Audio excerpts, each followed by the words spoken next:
गंगाराम, ओ गंगाराम। कौन है? देखती हूँ। राम। अरे छोटे मालिक आप। नमस्ते मालिक। नमस्ते नमस्ते। गीता, कैसी हो तुम? मैं ठीक हूँ मालिक। वो तुम्हारे पिता गंगाराम कहाँ हैं? क्यों? मालिक क्या हुआ? वो तो 2 महीने पहले ही गुजर गए। क्या? गंगाराम का देहांत हो गया? लेकिन कैसे? मालिक आपको नहीं पता? लेकिन मैं तो अभी आया हूँ। अब हवेली नहीं गए? हवेली अभी गया नहीं हूँ, मैं हवेली ही जा रहा था, लेकिन मैंने सोचा गंगाराम से मिलता चलूं और तुमने ये इतनी तुकबरी खबर सुना दी। बड़ा दुख हुआ। लेकिन गीता, ये सब हुआ कैसे? तुमने उन्हें हॉस्पिटल में भर्ती नहीं कराया? नहीं मालिक, दवाइयाँ कुछ कराई थी गांव में ही, लेकिन उनसे कोई फायदा नहीं पड़ा और पिताजी ने घर पर ही दम तोड़ दिया। घर पर? हाँ मालिक। तुम्हें हवेली से कुछ पैसा नहीं भेजते? नहीं मालिक, पिताजी 2 महीने बीमार रहे थे और 2 ही महीने उनके मरे हुए हो। मालिक सच तो ये है, पिताजी कहते थे कि जब से छोटी मालिक गए हैं तब से उनको कोई प्यार नहीं करता और वो बीमार भी रहने लगे थे। काम करना भी बंद कर दिया था क्योंकि वहाँ कोई प्यार ही नहीं करता। इतना सब कुछ हो गया और मुझे किसी ने बताया भी नहीं। वो तो अच्छा है कि मैं यहाँ वापस आ गया तो मुझे पता चल गया, वरना शायद मुझे पता भी न चलता।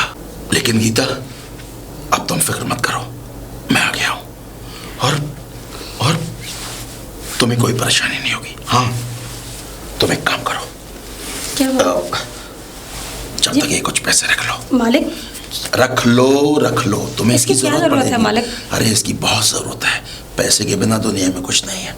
तुम इसे रख लो और सुनो तुम फिक्र मत करो, मैं तुम्हें हर महीने पैसे भेज दिया करूंगा। हर महीने? हाँ मालिक आपको तो पता है ना कि बगैर काम किए तो पिताजी ने कभी पैसे नहीं लिए। मैं जानता हूँ गंगाराम बहुत खुददार आदमी था, लेकिन बचपन से मैंने उन्हें देखा है। मुझे याद है जब मैं छोटा था तो उनके कांधे पे बैठकर खेला करता था। भाई मेरे पिताजी को कहाँ होश था, वो तो बस पैसा कमाने में लगे हुए थे। जो थोड़ा बहुत प्यार था वो मुझे गंगाराम से मिलता था।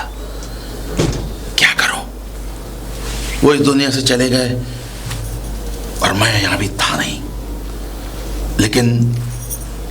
लेकिन उनके साथ बिताए पल मैं कभी नहीं भूल सकता। तुम फिक्र मत करो, मैं तुम्हारा पूरा ख्याल रखूंगा। मालिक वो बात ठीक है, लेकिन मैं आपसे ये कहना चाहती हूँ अब ये पैसे ना देकर आप मुझे कोई काम दे दें। काम? तो ठीक है, मैं तुम्हारे लिए कोई काम देखता हूँ, ठीक है? और तुम फिक्र मत करना, अभी मैं 1-2 दिन हवेली में हूँ, कोई भी जरूरत हो तो मुझे बताना। जी मालिक। बड़ा दुख हुआ गंगाराम की मौत का सुनकर। क्या कर सकते हैं मालिक, जो होना था वो तो हो ही गया। ठीक है मालिक, अब मैं चलता हूँ। आप अंदर आइए, नहीं अब मैं चलता हूँ। चाय पी कर जाइए ना। अब मैं चलता हूँ, हवेली भी जाना है, ठीक है ना? बाबूजी को पता है कि मैं आ रहा हूँ, वो मेरा इंतजार कर रहे होंगे। ठीक है? ठीक है मालिक। चलो मैं चलता हूँ। कितना फर्क है छोटे मालिक में और इनके छोटे भाई में। एकदम देवता इंसान है।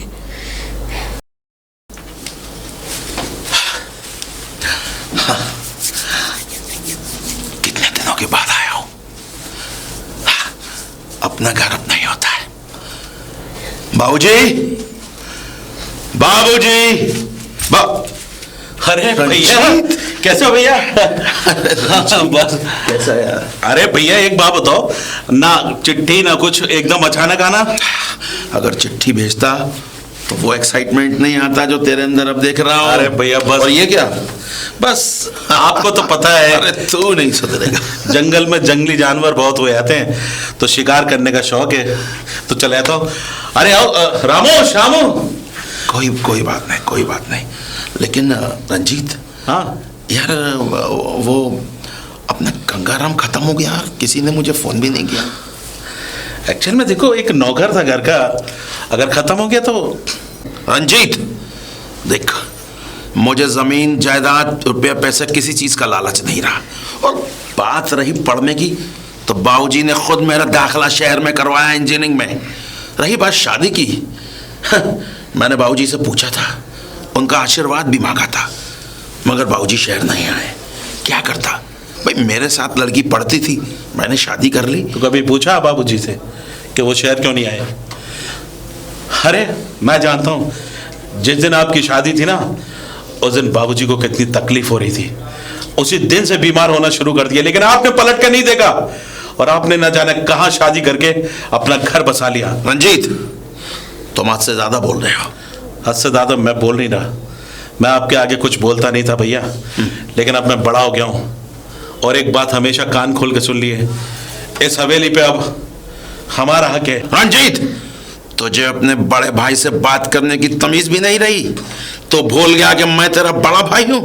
हाथ में बंदूक लेकर ठाकुरों की तरह वचन देना बहुत आसान है, लेकिन उन्हें निभाना बहुत मुश्किल। और हाँ, मेरे जाने के बाद तूने उस मजलूम गंगाराम को पैसे देना भी बंद कर दिया, जिससे उसके घर में मौत हो गई। उसकी बेटी गीता उसे अस्पताल तक भी नहीं ले जा सकी। तो क्या करता?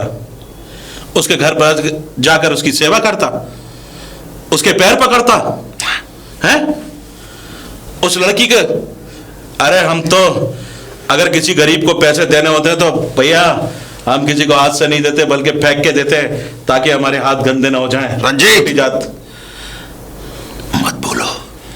मत भूलो कि ऊपर ईश्वर बैठा है और सब कुछ देख रहा है।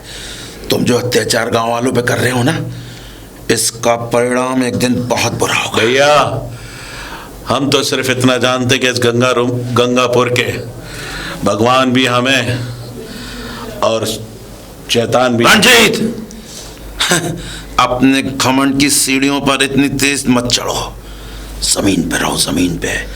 ऐसा ना हो कि वक्त की नजाकत एक दिन तुम्हें मिट्टी में मिला दे। मैं आपसे मुंह लगना नहीं चाहता, मैं भी तुम्हारे मुंह लगना नहीं चाहता। मैं तो सिर्फ इतना देखना चाहता था कि एक भाई आया तो उसके स्वागत के लिए हम खड़े हैं। अगर आपको इस हवेली में रुकना है तो रुकिए, वरना हमें कोई अफसोस नहीं होगा अगर इस हवेली से चले जाएंगे तो।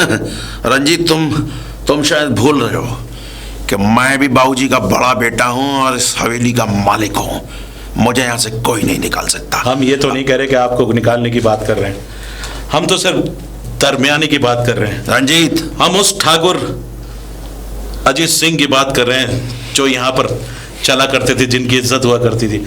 हम उस कायर अजीत सिंह की बात नहीं कर रहे जो शहर में जाकर अपना घर बसाते ही रंजीत, अपनी बहू के, अपनी बीवी के पल्लू से बंध गया। जबान संभाल कर बात करो। जबान संभाल कर तो आप बात करिए, वरना मैं भूल जाऊंगा तुम मेरा छोटा भाई है। मैं भी भूल जाऊंगा कि आप मेरे बड़े भाई हैं। रंजीत, और एक बात सुनना, जितना तू मालिक है उतना मैं भी मालिक हूँ। मैंने ये कब कहा कि आप? मैं अपनी मर्जी से कभी भी आऊंगा, कभी भी जाऊंगा। मैंने ये नहीं कहा कि आप इस हवेली के मालिक नहीं हो। मैं तो ये कह रहा हूं कि आज इस हवेली के उतने ही मालिक हैं। सबसे पहला हक आपका है। तो क्या आपको जरूरत थी कि अपना घर बसा के शहर में रहने की? कभी इस हवेली में आकर देखा? अरे आपकी पत्नी, हम जानते हैं कि आपकी पत्नी पढ़ी लिखी होंगी, वो यहाँ की तौर तरीके से वाकिफ नहीं होंगी, इसलिए आप इस हवेली के लेकर नहीं आए ताकि बाबूजी की सेवा न कर सकें या किसी की सेवा न कर सकें। हाँ, और हाँ भैया, जब आदमी के दिल में खोट होता है ना, तो उसको ये पता नहीं होता कि वो कहाँ है। हमें तो ये भी नहीं पता वो किस जात से। रंजीत, बस साथ अपने भाई से बात करने की तमीज भी नहीं है। गीता, अरे छोटे मालिक, आप मालिक, आप इतनी जल्दी आ गए? हाँ, मुझे कुछ शहर में काम याद आ गया है। मुझे जाना होगा। और फिर क्यों सर?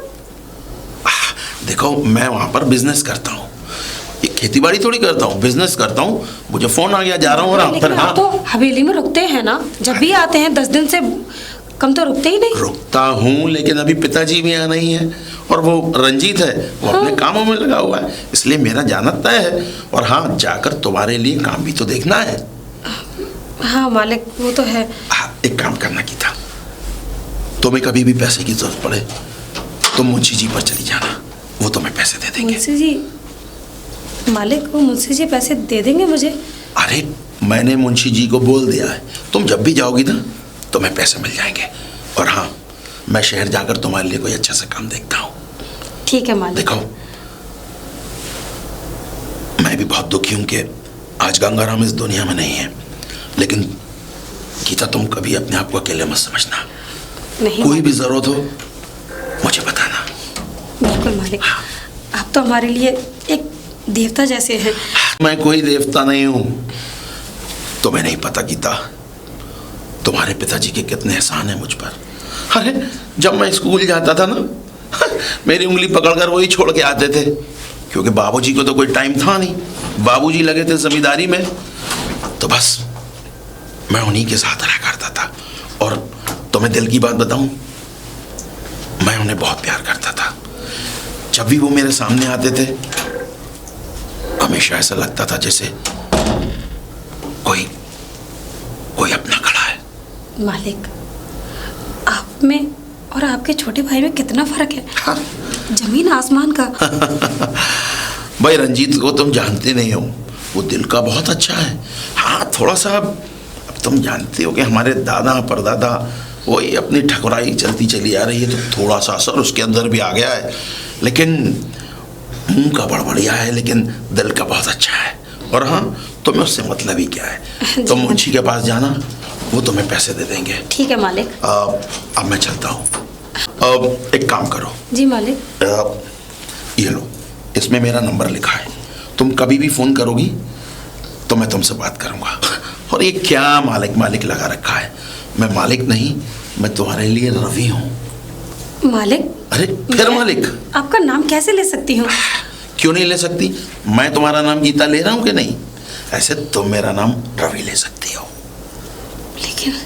लेकिन इतना सोच विचारी मत करो, तुम आगे से मुझे सिर्फ रवि बुलाओगी। क्या बुलाओगी? रवि। अब ठीक है, अब मैं चलूं। जी। अपना ध्यान रखना। ठीक है। अब मैं चलूं, कोई भी बात हो तो मुझे फोन करना। ठीक है। अब मैं चलता हूँ। ठीक है।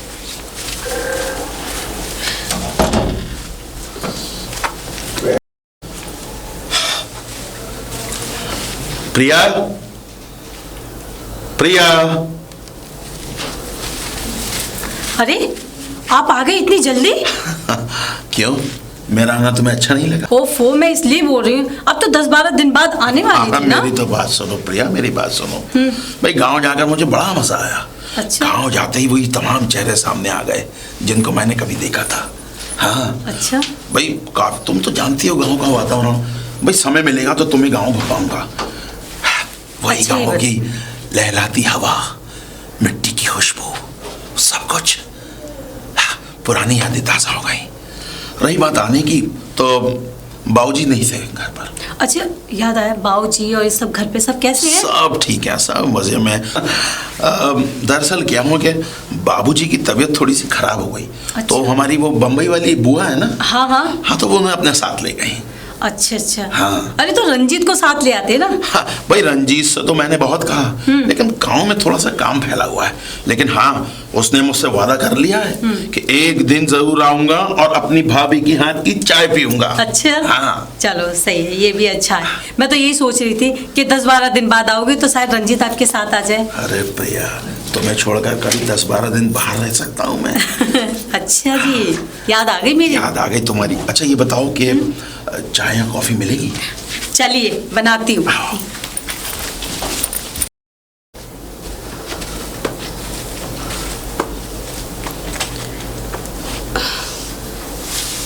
मुंशी चाचा, मुंशी चाचा। हाँ, कौन? मुंशी चाचा नमस्ते। अरे गीता बेटी, हाँ चाचा। हाँ नमस्ते नमस्ते। कैसी है तुम? मैं ठीक हूँ चाचा, आप कैसे हैं? मैं अच्छा हूँ बेटी, मैं अच्छा हूँ, बहुत बढ़िया हूँ। मैं तेरी सूरत देख के तेरे पिता गंगाराम की याद आ जाती है। बेचारा कितनी मेहनत करता था, दिनों रात लगा रहता था। जो भी हम उसको काम देते थे, जो भी काम सौंपता था मैं, वो काम फट से कर देता था। लेकिन आज तेरे ऊपर उसका साया नहीं है। मुझे देख के ये बहुत अत्यधिक दुखद भी है, लेकिन बेटी कोई बात नहीं। लेकिन मुंशी चाचा। हाँ बेटी। 4 महीने से आप हमारे घर की तरफ देखने भी नहीं आए कि हमारे घर का चूल्हा जला है या नहीं। 10 दिन हम लोग भागे रहे थे, भूखे प्यासे। कोई हमें देखने वाला भी नहीं कि हमें कोई निवाला भी दे दे। हमने तो सोचा था कि हमारे मुंशी चाचा हैं, वो हमें देखने ज़रूर आएंगे, लेकिन देखते देखते आंखें तरस गई, लेकिन हमें देखने कोई नहीं आया। और तो और जब पिताजी बीमार थे तो मैं 2 बार आई थी। मुंशी चाचा, आपके नौकरों ने मुझे बाहर से बाहर ही वापस कर दिया, कहा कि यहाँ मुंशी चाचा नहीं है। लेकिन मुंशी चाचा, मुझे विश्वास था कि आपने वो नौकरों से नहीं कहा होगा कि मुझे वापस भेज दे। मुझे विश्वास था मुंशी चाचा, लेकिन आप हमें देखने आए क्यों नहीं मुंशी चाचा?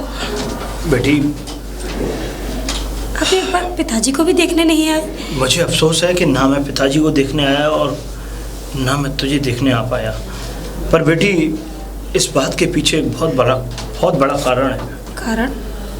कारण ये है बेटी कि देख, जिस तरीके से तेरा पिता इस हवेली में नौकर था, ठीक उसी प्रकार मैं भी एक नौकर हूँ। मुंशी चाचा, क्या कह रहे हैं आप? हाँ बेटी, आप और नौकर? क्योंकि मैं भी किसी के बताए हुए नक्शे कदमों पे चलता हूँ। वो मुझे आदेश देंगे, तब जाके मैं जो काम करने वाले लोग हैं उनको बोलता हूँ। तो बेटा, हुआ तो मैं नौकर ही ना। लेकिन हाँ बेटा,